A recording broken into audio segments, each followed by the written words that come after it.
مالته. هو لا، هذا غيره عرفته أنا. ها ايه يعني غيره. يلا ماكو شيء، خليه يجي يناظر، ما عنده اشكال، حياه الله. يلا لا الان هذا مناظره. نفسه، هذا نفسك، بس انت ياته خالد توافق. يلا تعال اصعد الان مناظره في عيد الغدير، تفضل. يلا تعال اصعد. تعال قدم هذا قسط. ارسل له دزيت يلا له. لا تاجل وقت وتطلع حجه، ترى هذا يعتبر هروب منك. من هسه اقول لك اخوان، هاي قاعده من هسه، اذا غير الوقت يعتبر هروب. اتفقنا على يا القاعده، الحمد لله والشكر. السلام عليكم. طيب لحظة، عليكم السلام ورحمه الله خل وبركاته. ابو نبدا. تراب، ابو اللهم صل تراب على الان منسق سيدنا الاخ محمد. محمد. يلا راح نبدا المناظره ان شاء الله يلا اللهم في صل على عيد سيدنا الغدير. محمد وعلى ال محمد وعلى صحبه اجمعين يا الله. السلام عليكم ورحمة الله بالثاني ابو وبركاته. تراب. حوار في موضوع عيد الغدير مع نعم. الأخ السلفي السني الأخ خالد البكري والطرف الشيعي أبو تراب 313. يتفضل أخ خالد ويطرح سؤاله في موضوع عيد الغدير. تفضل أخ خالد. خالد انا نعم اخوان، طلبتك صوم جزاكم الله خير. نعم اخي الان وقتي، جزاك الله خير. 3 دقائق لي، جزاك الله خير. ما يصير تقاطعني يا اخي، بدأت المناظره ما يصير. بسم الله الرحمن الرحيم، والصلاة والسلام على رسول الله وعلى آله وعلى أصحابه أجمعين. حياكم الله جميعا أخواني، حياكم الله جميعا. أخوان، مناظرتنا لهذا اليوم أنا والأخ أبو تراب في عيد الغدير، وهي يا أختي بس لا تضحكين لي، اسمك إم. في عيد الغدير أو إمامة علي بن أبي طالب عليه السلام. تمام. نحن نعلم بأن عيد الغدير حصل عند الشيعة يوم 18 من ذو الحجة، يعني هذا ما بعد يوم عرفة، ما بعد يوم عرفة. تمام. وهنالك رواية صحيحة في كتاب الكافي الجزء الثاني الصفحة 74، وأيضا قد علق عليه المجلسي. تمام. في مرآة العقول الجزء الثامن الصفحة 48، وقال أخي لا قاطع وقتي، وقتي عرض وقتي المصادر. وقتي وقتي. خالد المرة الثانية أبو تراب أخي لا تقاطع المرة لا الأخيرة. قاطع عرض أخي. المصادر على الشاشه. أخي ما أنا كاتبها على شكل كتابة، تقدر تبحث تتأكد، ماكو أي إشكال. المرة الآن الثالثة أبو تراب، نعم، المرة الثالثة راح سوف يتم كتب. إقصائك. تمام. الجزء الثامن الصفحة 48 أيضا، وثقه المجلسي وقال موثق كالصحيح. وتفضلوا تأكدوا من المصادر إذا أنا كنت كاذب، وقسما بذات الله أني لست بكاذب، وهذه المصادر حقيقية. نعيد المصادر: الكافي الجزء الثاني صفحة 74، وثق المجلسي في مرآة العقول الجزء الثامن الصفحة 48، وقال عنه موثق كالصحيح. عن أحمد بن محمد، ما كنت أعرف سند لين صحيح. يقول: يا أيها الناس، هاي النبي صلى الله عليه وآله في يوم عرفة يقول: يا أيها الناس، والله ما من شيء يقربكم من الجنة ويبعدكم عن النار إلا وقد أمرتكم به، وما من شيء يقربكم من النار ويبعدكم عن الجنة إلا وقد نهيتكم عنه. هذا الكلام ما قبل يوم الغدير في يوم عرفة. قال أي شيء آني يقرب من الجنة يبعد عن النار، أنا قلت لكم عنه، أقام الحجة. ما بعد ذلك لا يقرب من الجنة ويبعد عن النار. انتهت دعوة النبي هنا من خلال مو دعوته، عفوا، رسالته بأنه لا يوجد شيء يقرب من، يعني شيء يقرب من الجنة ويبعد عن النار إلا وهو أمرنا به. تمام. فالآن يتفضل الأستاذ يجيب على هذه الرواية متفضلا 3 دقائق في وقته. تفضل أستاذ محمد. أبو تراب الآن لك الوقت ترد على أسئلة الأخ خالد وتنقض عليه كلامه. تفضل. يا الله، بسم الله الرحمن الرحيم، والصلاة والسلام على أشرف الأنبياء والمرسلين بالقاسم محمد. اللهم صل على محمد وآل محمد الطيبين الطاهرين المعصومين. يا الله، أولا هي أصلا المناظرة كانت أن تكون بالخلافة، لكن الأخ شو سوى بعد ما رضى بالخلافة فجعلها في عيد الغدير. مو مشكلة، وين ما تروح نجي. طيب، ما أعرف أن الرواية اللي ذكرها ما شأنها وما فعلها في عيد الغدير. نحن الآن في موضوع إثبات أو نفي الغدير ووقوعه وماذا جرى فيه. طيب، فالرواية اللي عندك احتفظ بها حبيبي. طيب إخوان، خلينا نجي إلى كتب السنة ونشوف عيد الغدير شنو موضوعه وشنو صار به ومن نقله. اخوان هذا كتاب شواهد التنزيل لقواعد التفضيل للحاكم الحسكاني في جزئه الاول في رقم الصفحه 300. ابا تراب انقض عليه كلامه بعد هذا الشيء اعطي الزاماتك. يجب ان ترد. اخي كريم جاوب تفضل اسال، ما يصير تسال بدون ما تجاوب. الاجابه وين على هذه الروايه؟ اوصل المعلومه للمشاهد. الان اخي من قواعد المناظره ومن بديهيات المناظره ما يصير تسال سؤال اذا ما تجاوب. اعطاك دليل، طلع عليك سؤال، يجب ان تردوا عليه، بعدها تعطي الزاماتك، مو بالبدايه تعطي الزامات وتقول لا والله انا هذا الشيء ما اعترف به. تفضل ردوا على السؤال، بعدها اعطي الزامات. تفضل. يلا عيد لي الوقت تفضل. جزاك الله خير. اعيد لك الوقت. تفضل عيد الوقت. يا الله، ارجع واكرر واقول ان الروايه اللي جبتها من كتاب الكافي هي ليست نفي مطلق على الغدير. نحن الآن في موضوع نفي وإثبات الغدير. تمام. أما الرواية اللي أنت جبتها لا دلالة على أنه الغدير غير موجود، ولا دلالة على عدم تنصيب علي بن أبي طالب كخليفة في يوم غدير خم. تمام. نرجع على كلامنا. وأنا هذا كتاب شواهد التنزيل لقواعد التفضيل في جزء الأول رقم الصفحة 253 للحاكم الحسكاني. قال في الرواية، طبعا الكلام جدا طويل، نبدأ بالسند. نعم.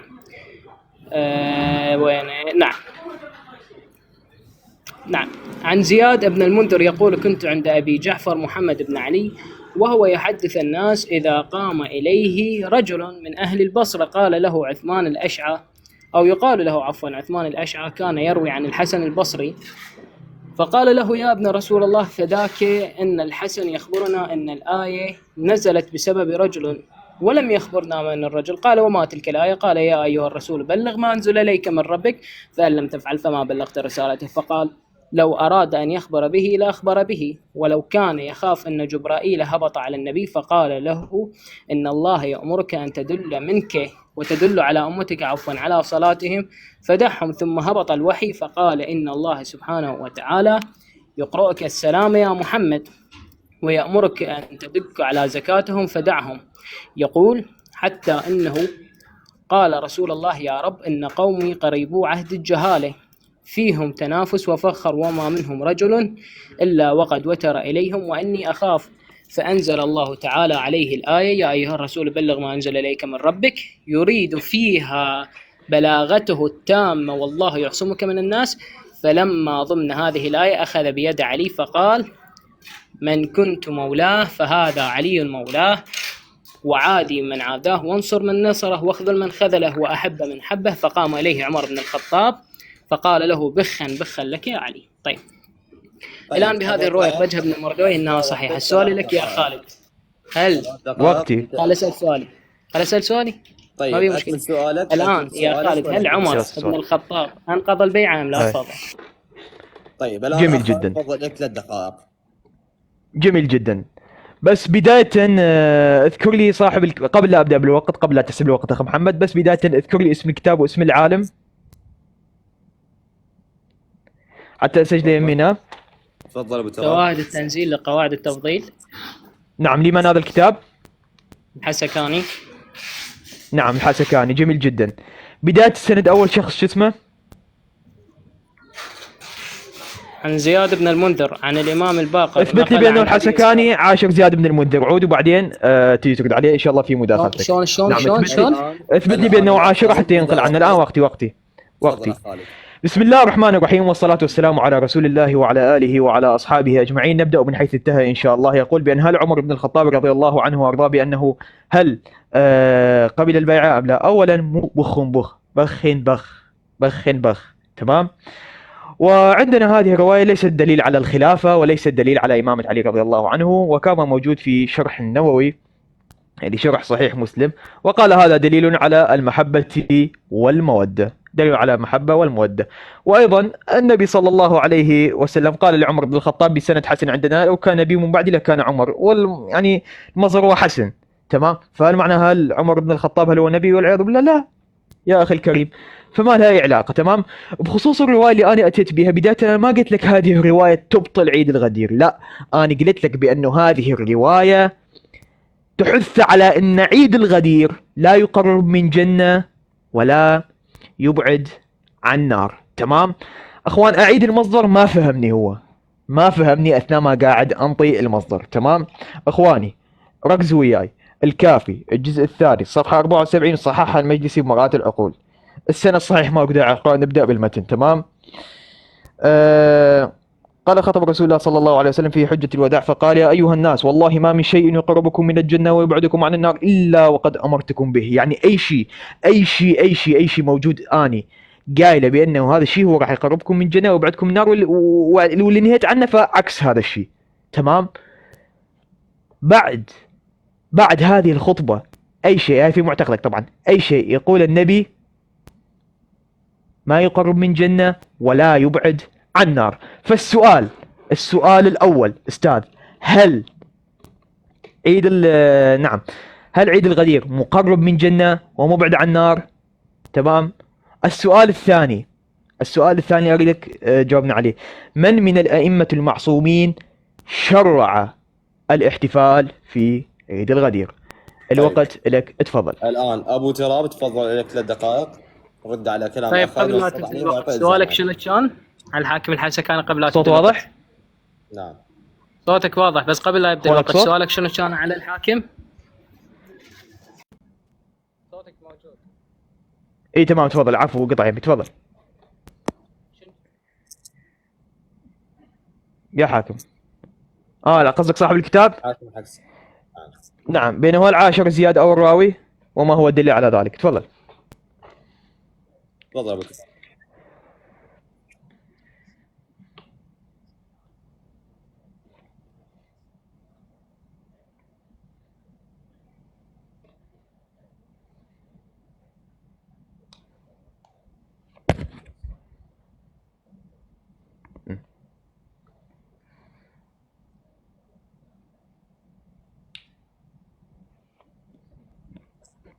ابو تراب. ابو تراب ابو تراب قاعد يقولون صوت ماكو بالتعليقات، قاعد الأخوة ما يقولون قاعد يسمعوك بالتعليقات، جميع ما قاعد يسمعوك.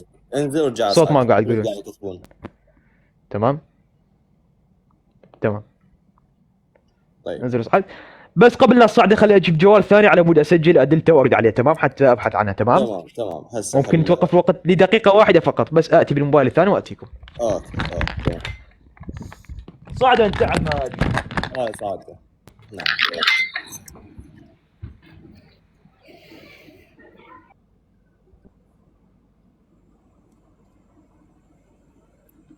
ابو تراب موجود، صوت واضح. نعم صوت واضح اخوان جوي. خلي اخوان يسمعوك الاخوان الأخوة. جو صوتنا سامعين. واضح اخوان؟ واضح. تمام. طيب خليك.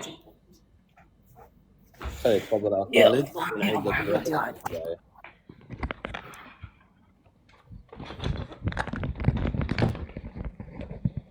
طيب نبدأ. نكمل. نعم. تفضل. تفضلي. نعم. في أوائل الباب الثاني من سعد السعود الصفحة 70 نزول هذه الآية على بسند آخر قد رويت عن زياد بن المنذر عن الباقر نقلا عن أبي إسحاق بن إبراهيم بن أحمد الزوقيني في كتاب التفسير سمعت زيد بن المنذر. فإذا الرواية التي نقلها الحاكم الحسكاني هو ليس هو الراوي من ضمن الرواية، وإنما هو نقل الرواية. طيب والدليل على صحة الرواية أخرجها ابن مردوي وقال صحيح بإسنادها. طيب هذا شيء. الشيء الثاني، يسأل الأخ خالد، أنا سألتك سؤال ما جاوبتنا، يعني قلت لك هل عمر بن الخطاب أنقض هذه البيعة خالف عنها أم لا؟ أجبتني قلت إن البيعة هي ماذا قلت خالد؟ نعم. شنو قلت البيعة؟ ما قلت بأنها بيعة، بس سلمت على أنها بيعة يا أخي الكريم. لما سألتني على سيدنا عمر بن الخطاب. أي شنو سميته؟ نعم. شرح لي باب النووي، قال من باب المحبة والمودة. بارك الله بك. طيب أخوان يقول إنها بالمحبة والمودة. جيد. أولا أخ خالد، أتمنى من جنابك الكريم بعيدا عن العلماء تأتيني بحديث عن رسول الله صحيح السند متصل إليه يقول بأن الخلافة أو البيعة كما قلت أنت هي محبة ونصرة. هذا شيء. الشيء الثاني، هل عمر بن الخطاب والصحابة ناصروا علي بن أبي طالب أم لا؟ والدليل أذكر لك على مود تفهم الوضع أكثر.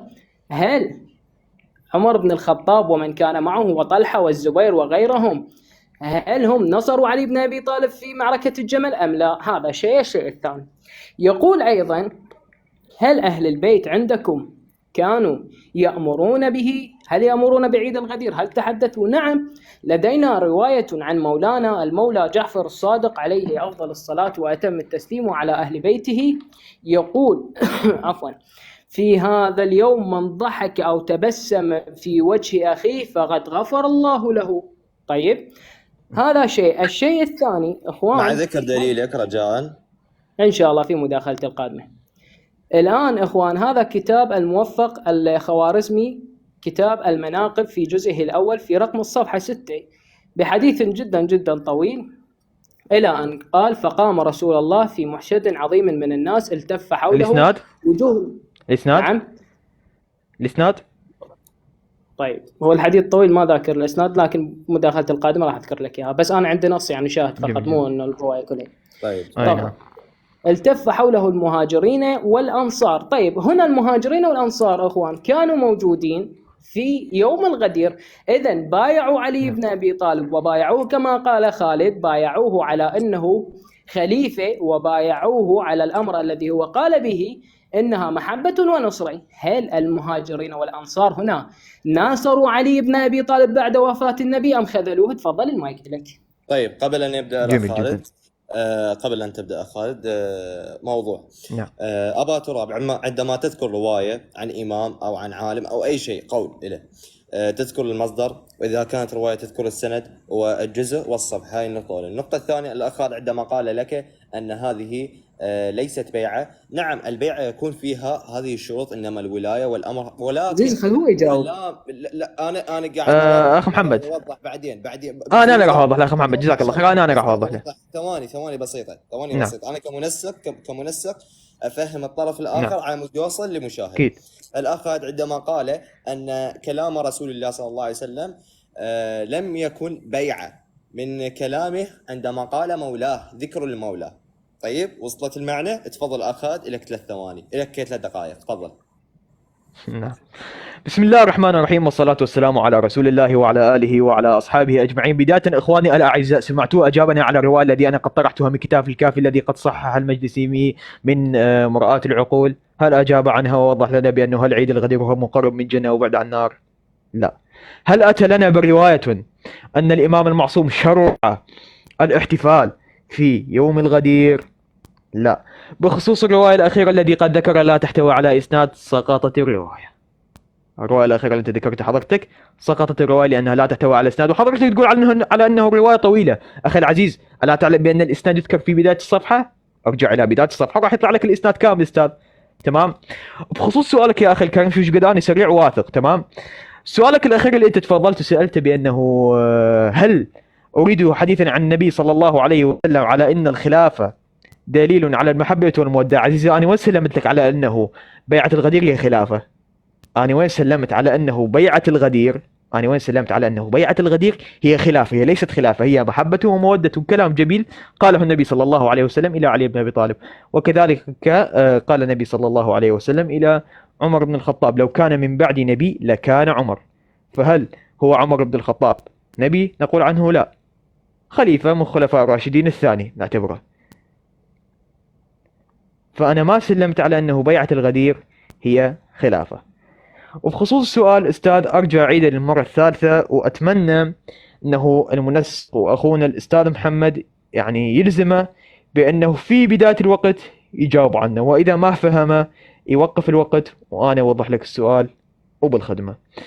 الرواية إخوان، بداية عيد الغدير وعند الشيعة حصل يوم 18 من يوم الحجة، ذو الحجة. ما قبلها يوم عرفة. فقال النبي في خطاب يوم عرفة، قال: يا ناس، ما أمرتكم من شيء إلا أن يقربكم من جنة ويبعدكم عن نار.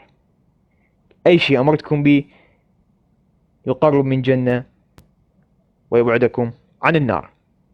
ما بعد ذلك لا، لأنه ختم الرسول قال هاي الأقوال اللي قلتها خلاص مقرب من جنة وبعد عن النار، ختم ذلك رسول الله صلى الله عليه وسلم بهذا القول.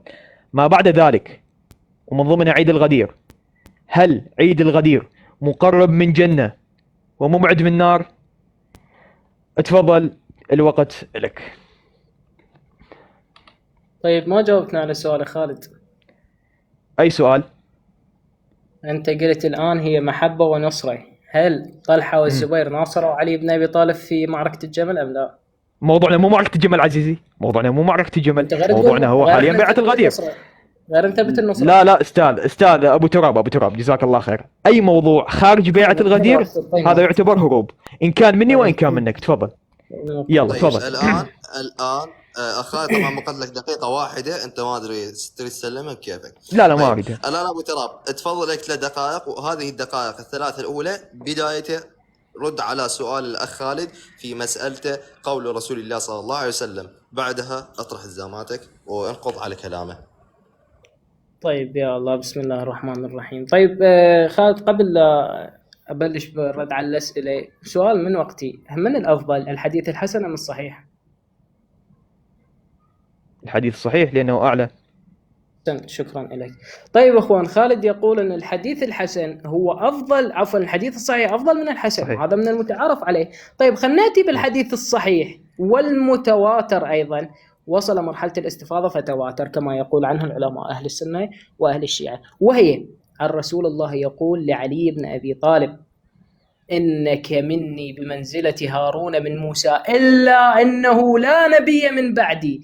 إذن هنا عمر بن الخطاب بالحديث الحسن هذا ما يفيدنا، إحنا اللي يفيدنا الحديث الصحيح، إنه لو كان نبيا بعد رسول الله لكان علي. شكرا. طيب إخوان، سألنا على عيد الغدير، سجل يمك أخونا الأماني للشيخ الصدوق الصفحة 187 برقم الحديث 197. حدثنا الحسن بن محمد بن سعيد الهاشمي قال: ثناء الفرات، نعم ثناء الفرات ابن ابراهيم ابن فرات الكوفي. بس الاجابه استاذ محمد، انت حضرتك منسق، قلت راح اخليه يجاوب على السؤال. في النهايه اخي، بالنهايه اكمل. انت سالتنا في موضوع. لا استاذ محمد، انت قلت بالبدايه بانه هو يجاوب وبعدها يعني يكمل بالبدايه. في عيد الغدير عند الائمه وجاي يجاوب. خالد اترك. يلا تفضل، ماكو اشكال تفضل. نعم. انت سالتنا في عيد الغدير وانا جاي اجاوبك الان. تمام. طيب حدثنا محمد بن ظهير قال: حدثنا عبد الله بن الفضل الهاشمي عن جعفر الصادق، عفوا عن الصادق جعفر بن محمد عن أبيه عن آبائه أجمعين عليهم السلام عن رسول الله صلى الله عليه وآله وسلم. ماذا يقول؟ يقول: يوم غدير خم أفضل أعياد أمتي، وهو اليوم الذي أمر الله سبحانه وتعالى فيه بنصب أخي ووصي علي بن أبي طالب على ما لأمتي يهتدون به من بعدي. إذن أخوان، ثبت أن عيد الغدير فيه هداية، إذن موجود فيها الجنة. شكرا. فيه هداية لأمتي وبه يهتدون من بعدي، وهو اليوم الذي أكمل الله فيه الدين. الله أكبر، هذا اليوم أكمل فيه الدين. إذن وقوع وجوب الجنة لو ما وقع خلاص اكتمل الدين بهذا اليوم. إذن من وجوب الجنة أصبحت فيه أمر جنة ونار. تمام. وأتم على أمتي فيه النعمة ورضي لهم الإسلام دينا. ثم قال رسول الله صلى الله عليه وآله وسلم وعلى أهل بيته: معاشر الناس، إن هذا علي مني وأنا من علي، خلقه من طينته وهو إمام الخلق بعدي، بين لهم ما خفي فيه من سنتي، وهو أمير المؤمنين عليكم وقائد الغر المحجبين، إلى نهاية الرواية جدا طويلة، الرواية صحيحة. طيب أخ خالد، أنا موضوع مو معركة الجمل، أنا موضوعي النصرة، وأنت اعترفت بلسانك وأنا أدينك بما تقول بأن في هذا اليوم حصلت النصرة. طيب السؤال لك موجه. طيب أريد دليل يا حبيبي، بس خليك كمل. انت حاولتك، تفضل اكمل سؤالك. بس خليني اسال سؤالي. تفضل. هل الصحابه والمهاجرين والانصار هل هم ناصروا علي بن ابي طالب بعد رسول الله ام لا؟ تفضل. طيب الان قبل ان يبدا الاخ خالد، ابا تراب، الاخ خالد طرح عليك سؤال في قول رسول الله صلى الله عليه وسلم، انت لم ترد ولم تجاوب. خليك يكمل الروايه اخوي، بس يكمل الروايه الله يبارك فيك ويقرا لي السند. رد عليه هو. لا هو رد بروايه، خلي ارد استاذ محمد اذا رد بروايه. اذا كان رد بروايه فهو نقض. هو ما قرا لي عزيزي، هو لا قرا لي السند ولا كمل لي الروايه. ما بدي اقرا لك سند المجلس وصححها يا عزيزي، ماكو اشكال. الان ارد عليك. خلص راح ارد استاذ محمد وقتي. بس اسمعني خل افهمك مبدا عندنا. لا بس خلي اخذ وقتي. من ناحيه السند بس خلي اخذ وقتي. خلي اخذ وقتي استاذ. لا استاذ والله ما اظن انك انت افضل من المجلس في تصحيح الروايه، جزاك الله خير. نعم وقت الان.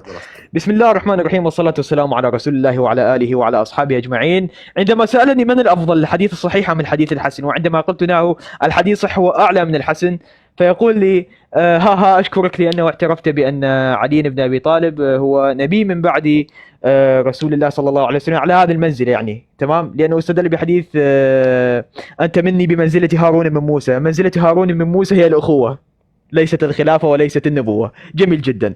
الان ناتي الى الروايه اللي انا اطرحها للمره الرابعه ولم نجد عليها اي اجابه. بدايه بس خلي اذكر بانه هو رد علي بروايه، لم يرد على الروايه نفسها، وانما هو رد بروايه. تمام. ما هي هذه الروايه اللي ذكرت وقع الطوسي؟ يقول بان هذا يوم هو يوم هدايه. تمام. يقولون بانه الائمه هذا يوم هدايه. تمام. فانا اشكرك يا استاذ ابو تراب لانك اعترفت بان هنالك تناقض ما بين الائمه وما بين النبي صلى الله عليه وسلم في معتقدك، طبعا بان هنالك تناقض ما بين الائمه وما بين النبي، لانه النبي يقول انا ما من شيء الا وقد لا تقاطع بس ارجع. لا اي واحد يتجاوز فاكيد انكتمه. التجاوز يتم كتبه. لا تقاطع، مو حجه. ثاني شيعي. تفضل ابو تراب. تفضل اخ خالد. تمام. جميل جدا. نعم ارد ان شاء الله. فاذا هنالك تناقض ما بين الائمه وما بين النبي عند او في معتقد الاخ ابو تراب او في معتقد الشيعه قاطبه، لانه الائمه يقولون هذا يوم هدايه، والنبي يقول بانه ما من شيء يقربكم من الجنه ويبعدكم عن النار الا وقد امرتكم منه فيه. تمام. اذا ما بعد ذلك اي شيء يقوله النبي صلى الله عليه وسلم هذا لا يقرب من الجنه ولا يبعد عن النار، لانه النبي خطب بحجه الولاء وقال لا اي شيء يقربكم من جنه ويبعدكم من النار، هذا انا قلت لكم يا خلاص انتهت رسالتي. يعني ما بعد ذلك لا. تمام. وبخصوص الرواية اللي ذكرتها تثبت بأنه تناقض أئمتك وأسقط العصمة، شكرا جزيلا. بخصوص سؤالك في معركة الجمل بأنه هل الصحابة ناصروا علي بن أبي طالب، هي حصلت فتنة يا أستاذ، هي حصلت فتنة، مو موضوع إن ناصروه أو صاروا ضده، يعني هي حصلت فتنة يا أستاذ. وأيضا عندنا حديث صحيح موجود في البخاري أتوقع بأنه الحسن بن علي سيصلح بين طائفتين من المؤمنين أن اقتتلوا. فإذا النبي صلى الله عليه وسلم يقول بأنه اللي قاتلوا علي هم مؤمنين، اللي قاتلوا علي وصاروا ضده فهم مؤمنين، وإن اقتتلوا طائفتين من المؤمنين سيصلح بينهم سلطي الحسن وأظهره أمام الناس. رواية صحيحة عندنا موجودة بالبخاري. فإذا إذا صاروا ضده وإذا صاروا وياه فهم مؤمنين بقول النبي صلى الله عليه وسلم. وأتمنى من المنسق والأستاذ محمد أن يلزم أبو تراب على أن يجيب هذا السؤال، وأن لم يجيب فهذا يعتبر يعني هروب مع احتراماتي للأخ أبو تراب. تفضل ردك على الرواية المجلس الصحة. وإذا أريد أقرأ السند بس أقرأ السند حتى لا يقول عن أحمد بن محمد عن ابن أبي فضال عن عاصم بن حميد عن أبي حمزة الثمالي عن أبي جعفر عليه السلام. تفضل يلا. طيب الآن أبو تراب لك 3 دقائق. في هذه 3 دقائق وتبدأ بالرد على الرواية نفسها، بأن لا تطرح غير الرواية وعودك أيضا ترد عليها. اطرح الرواية نفسها طرح الأخ خالد ورد عليها وانقضها، بعدها اطرح الزاماتك واطرح. طيب يا الله. بسم الله الرحمن الرحيم. أما إن كان غير هذا الكلام فسيتم إقصائك للأسف. نعم. اللهم صل على محمد وعلى محمد. بالنسبه الى روايه الكافي قلت لك كمل الروايه، ما ترضى تكملها، شو اسالك يعني؟ انا ارد لك بس عن النص اللي انت جاي تجيبه، انت ما جاي تكمل الروايه يعني. لأنها خلصت. لا ما خلصت، كمل الروايه اخونا. طيب يا الله اخوان. الاخ يقول الى معركه الجمل، احنا اتفقنا انه ما نتطرق الى معركه الجمل. الروايه استاذ ردك عليها استاذ الروايه. قلت لك كملها. تفضل. الروايه استاذ اخي لهنا، هاي انتهت لهنا، ما بيها تكمله، هاي لهنا ولا بيها تكمله. يلا تمام. يلا عزيزي انا كاتبها على شكل ورقه. تفضل انت ابحث. لما استدلت بمصادر ايضا دقيقه انت لما استدلت بمصادر ايضا ما طلعت على الشاشه، فانا ما طلع على الشاشه خلاص ما في. مو انت كمل الروايه عزيزي كمنسق. يلا راح اكملها الان يلا راح هلا اخذ وقت بمداخلتك الجايه كملها. ثواني اعطوني لا ما اخذ وقتي، راح اقرا انت تكمل وقتك، حاليا الوقت واقف. خالد طبعا ما تكتم اي شخص. اسمعوني الان الاخ عندنا ما طلع عليك هذه الروايه تقول له اكملها. طيب انت اكملها وردوا عليه. اذا كنت تعرف اكمالها فردوا عليه تفضل. هاي العين ان شاء قبل الله هاي في العين. المداخله القادمه. طيب نعم. يا الله. لا ما في المداخل كان، خل اقراه حتى ترد عليه استاذ. يلا. عن احمد بن محمد عن ابن ابي فضال. حاليا وقت واقف، وقف لي عمي وقته. عن احمد بن محمد عن ابن ابي فضال عن عاصم بن حميد عن ابي حمزه المصدر؟ الثمالي عن ابي جعفر عليه السلام قال خطب رسول الله صلى الله عليه واله في حجه وين الوداع المصدر؟ فقال يا ايها الناس والله. نعم. الكهف جزء 2 صفحة 74. والله ما من شيء يقربكم من الجنة ويبعدكم عن النار إلا وقد أمرتكم به، وما من شيء يقربكم من النار ويبعدكم عن الجنة إلا وقد نهيتكم عنه. وأيضا المازندراني شارح في كتابه شرح المازندراني الجزء 8 صفحة 235، وأيضا المجلسي والثقة في كتاب مرات العقول الجزء 8 الصفحة 48. الآن تفضل أبو تراب ورد على الرواية. يلا ردك على الرواية. هي الرواية أولا، وإذ كانت الرواية فيها إكمال أكمل الرواية واعرضها أمام الأخوة. تفضل. طيب هي الرواية طبعا عدة من أصحابنا عن أحمد بن محمد عن ابن الفضال عن عاصم بن حميد عن أبي حمزة الثمالي عن أبي جعفر خطب في حجة الوداع الرسول يا أيها الناس والله ما من شيء يقربكم من الجنة ويبعدكم من النار إلا وقد أمرتكم، وما من شيء يقربكم من النار ويبعدكم من الجنة إلا وقد نهيتكم عنه، إلا وأن الروح الأمين. قلت لك كملها، ما تقبل تكملها. نفذ في الوعي أنه لن يموت نفسا حتى تستكمل رزقها، فاتقوا الله وأجمعوا في الطلب ولا يحمل أحدكم استبصاءه شيئا من الرزق أن يطلبه بغير حال، فإنه لا يدرك عنه إلا بطاعته. تمام. أنا قلت لك من البداية كملها، أنا موت تعرف شلون أردك عليها. تمام، هذا الرد عليها يا إخوان. طيب يقول على أن يبعث استبصاء الرزق من طلبه من غير حال وانتحال الشيء ادعاءه، أي ليس بين الله وبين الشيعة قرابة حتى يسامحكم ولا يسمح مخالفيكم مع كونكم مشركين. هذا الشرح ما قاعد تقرأ أستاذ، هذا الشرح ما قاعد تقرأ. جوا تلقاه في مخالفة شرح المازندراني قصدك؟ شرح صاحب الكتاب جوا تلقاه. طيب. حبيب مال الكليني جاي يشرح لك. هو المازندراني اللي يشرح الكافي استاذ، المازندراني مو الكليني يشرح. طيب المازندراني نعم. طيب أعيد الأخ رجاء لا تقاطع. طيب هو حاليا الوقت اصلا ما ترى واقف، يعني قاعد تقرا روايه. تفضل، هذا وقت واقف سجال هذا حبيبي، انت ما تعرف بين السجال هناك في كل وسط مناظره. لا هو مشغل الوقت الولد قال راح ابدا الوقت. لا هو انا بديت الوقت، هو اراد ان يبدا الوقت. تفضل ابو طيب. تراب. وليس بينه وبين على قرابة حتى يسامح الشيعة على ما لا يسامح شيعة رسول الله، والحاصل أن جهة القرب بين العبد وبين الله إنما هي طاعة وتقوى إلى نهاية الشرح. أخوان، أولا أنا ذكرت له عزيزي خالد، إذا تريد تثبت أن هذه الرواية تنقض في غديركم، أريد أن تثبت لي أيضا هذا الكلام الذي ذكره رسول الله هل كان قبل أن ينصب عليا أم بعد أن ينصبه؟ ففي تلك الحالتين الأمر ما له شغل بموضوع الغدير، والله العظيم ما له شغل. الرسول جاي يخطب في الناس، هذا كل اللي في الأمر. زين.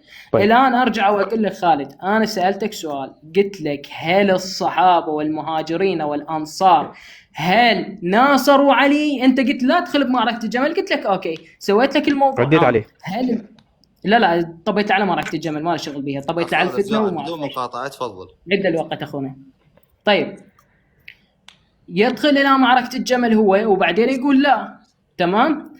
أنا ما قلت لك على معركة الجمل، لما نهيتنا عنه قلت لك خلاص ما ندخل على معركة الجمل. الآن أرجع السؤال بالعموم عيده، هل الصحابة والمهاجرين والأنصار عندك هل هم جاءوا إلى علي بن أبي طالب فنصروه بعد وفاة النبي أم لا؟ أريد دليل قطعي الصدور صحيح السند يقول كل بعد ما نكمل خلص الوقت مالتك. ليش غير عدت انت قبل شويه اخي؟ انا ما عدت، لان لما خالد قاطعك كان وقت واقف حبيبي، ترى سجال دقيقه زايده اعطيتك. تفضل. طيب راح اعيد لك السؤال مره اخرى خالد. اريد طيب. دليل صحيح بان المهاجرين والانصار نصروا علي بن ابي طالب بعد وفاه النبي. تفضل مايكل. تفضل اخ خالد. جميل جدا. بسم الله الرحمن الرحيم، والصلاة والسلام على رسول الله وعلى آله وعلى أصحابه أجمعين، ورضي الله عن أبا بكر وعمر وعثمان وعلي والحسن ومعاوية رضي الله عنهم أجمعين. بداية أبدأ من حيث انتهى الأخ المحاور أبو تراب بخصوص انه هل الصحابه، هذا سؤالك بانه هل الصحابه والوا عليا ام لا اخ ابو تراب؟ هل الصحابة والمهاجرين والأنصار ناصروا عليا نعم. أم لا ناصروه؟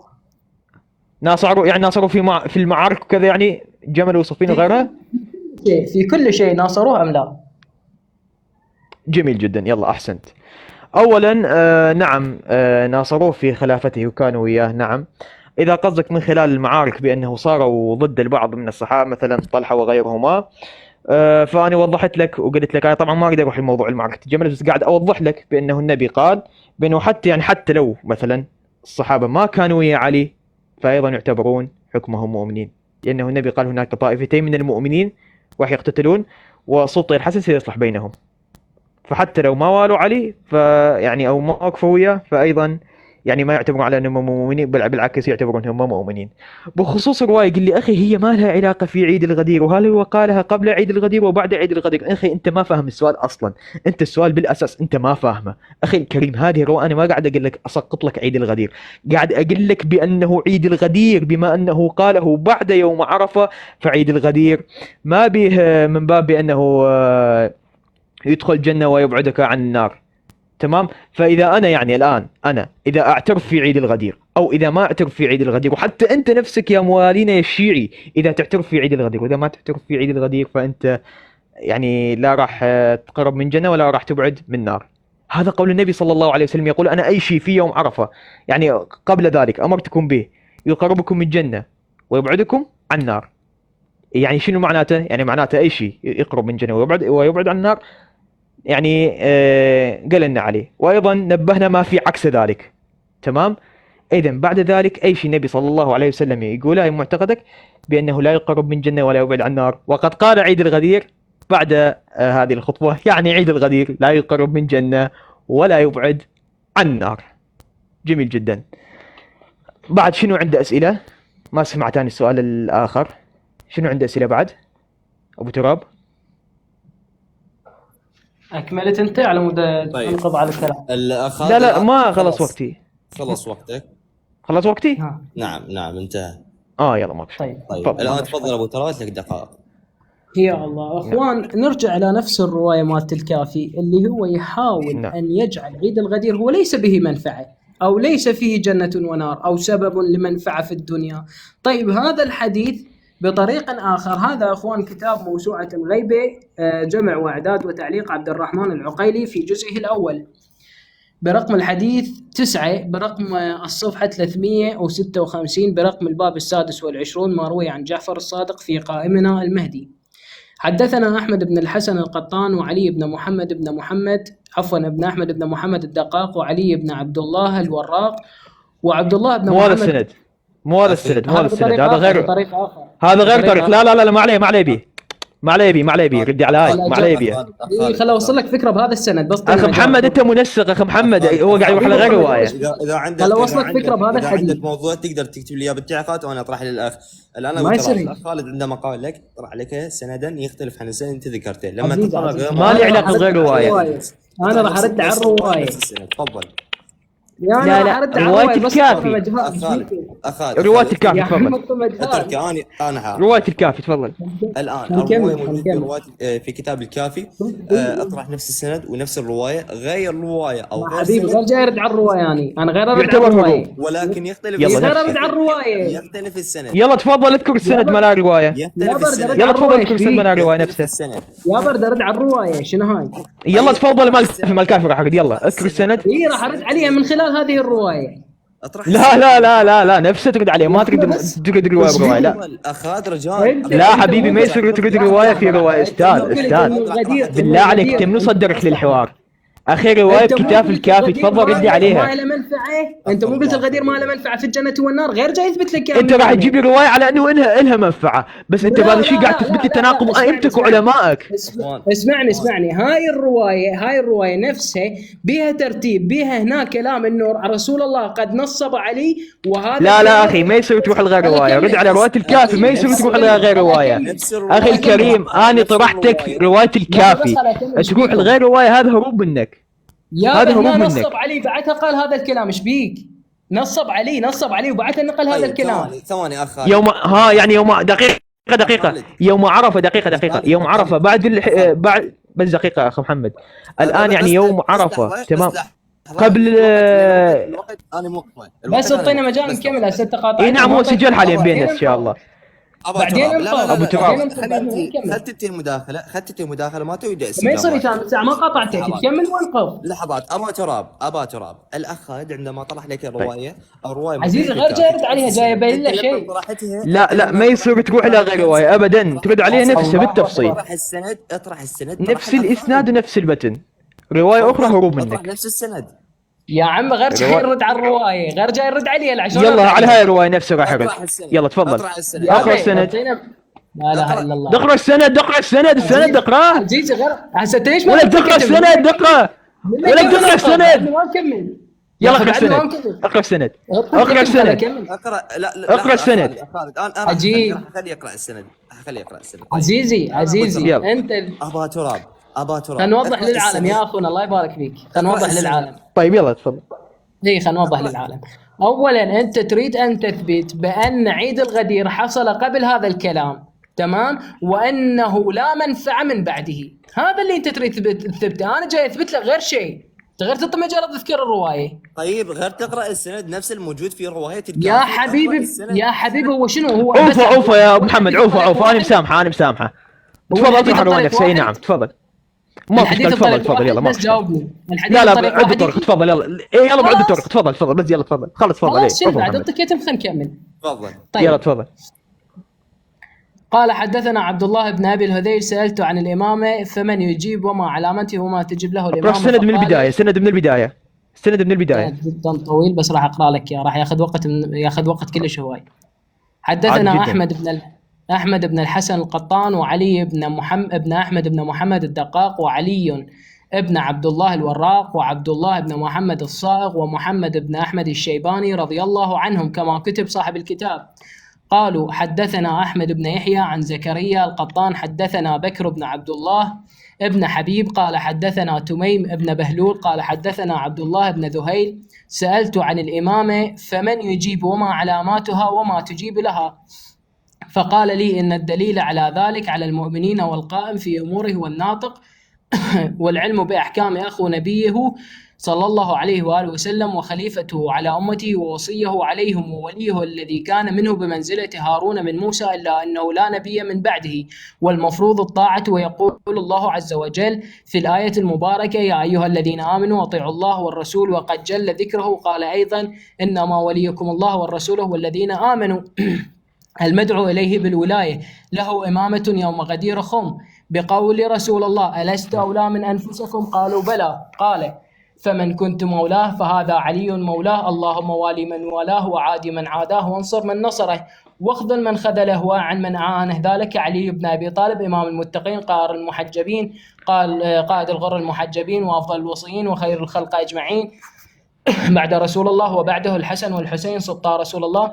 هنا راح يذكر الأئمة، راح أعبر هذا النص لأن جدا طويل.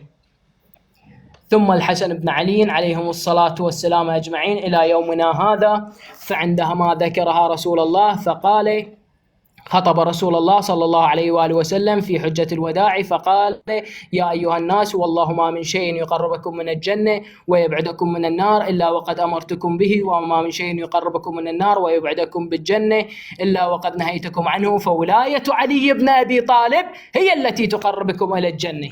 الآن بهذا الحديث إخوان بالحديث إنه صحيح يذكر بأن رسول الله إن بيعة الغدير ويوم تنصيب علي بن أبي طالب مولى على المؤمنين هو يوم فوز الشيعة أجمعين لا المسلمين، الشيعة فقط لأن الناس لم تبايع البقية، تمام، وأنه يوم جنة، تمام. الآن أخونا السؤال لك كالآتي، بما أنك تقول بأن هذه لا تدعى ولا تسمى خلافة وتسمى نصرة ومحبة، طالبتك بدليل من النبي أن تأتيني بفهم النبي أنه قال محبة ونصرة. تفضل. الآن انتهى وقتك، تفضل أخ خالد. ولكن نصيحة لك أبو تراب، أنت ما ذكرت السند وما ذكرت نفس الرواية، ذكرت غير رواية وغير سند يختلف، فتفضل أخ خالد. بس راح تلقى جواب ما أنصحك به. تفضل أخ خالد. اخواني هنا الشاشه واضحه عندكم ان شاء الله؟ واضحه عندكم لو لا؟ طيب بس نزله لو شوي. شغل الفلاش لان فلاش اي. حاليا دقيقه. حاليا واضحه؟ بس حاليا واضحه؟ النور الضوء العالي. دقيقه. طفي حاليا واضحه جميل جدا. حاليا واضحه اي جيد. اخواني الروايه اللي استدل بيها المفيد بدايه بيها اللي روى روايه احمد بن الحسن القطان في كتاب المفيد من معجم رجال حديث محمد الجواهري. احمد ابن الحسن القطان المعروف بأبي علي عبد ربه من مشايخ صدوق الأمالي.